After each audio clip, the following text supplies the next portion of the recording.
আসসালামু আলাইকুম ভিউয়ার্স, আপনাদের জন্য সাবান তৈরির একটি টিউটোরিয়াল নিয়ে আসলাম। তো প্রথমত আমি এখানে নিয়েছি 150 গ্রাম সোপ বেস। তো হচ্ছে এর সাথে লেমন ফ্রেগরেন্সটা 1 চামচ পরিমাণ। আর 1 চামচ পরিমাণের বেশি ইউজ করা যাবে না। বেলি যে পারফিউমটা এটা হচ্ছে 1 চামচ পরিমাণ।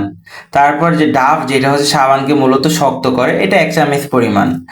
তারপর হচ্ছে স্ট্রবেরি ফ্রেগ্রেন্স, এটা হচ্ছে 1 চামচ পরিমাণ 150 কিংবা 200 গ্রাম বেরির সাথে। তো এখানে আমি হচ্ছে 5 ভাগের 1 ভাগ নিয়ে নিলাম কজিক অ্যাসিড। তারপর আমার এখানে থাকছে অ্যালোভেরা, আপনারা চাইলে গাছেরটা ইউজ করতে পারেন, আমার এখানে ছিল না। তার সাথে হচ্ছে ভিটামিন ই ক্যাপ একটা। এখানে আমি কিন্তু প্রথমেই বলছি, আমি এখানে সোপ বেস নিয়েছি 150 গ্রামের মতো।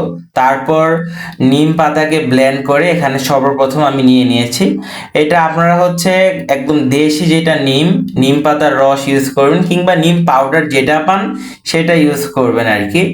আর এর সাথে একদম লাস্টের দিক দিয়ে আমি হচ্ছে এটা সুন্দর কালার আনার জন্য একটু কালার এখানে ইউজ করলাম, সবুজ কালারটা। তারপর প্রপার ভাবে একটা মিক্স করবেন। আপনারা চাইলে এটা চুলাতেও মিক্স করতে পারবেন, আমি এখানে ভিডিওর সুবিধার্থে আমি এটা এখানে নিয়েছি। তারপর হচ্ছে সুন্দর মতো মোল্ডে ঢেলে নিব।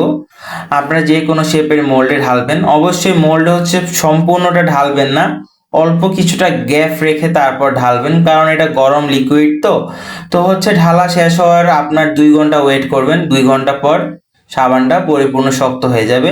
এটার সাথে চাইলে আপনারা হলুদ ইউজ করতে পারেন, চাইলে সজনে পাতা ইউজ করতে পারেন, প্রসেস সেম। আমি এখানে 150 গ্রাম সোপ বেস নিয়েছি।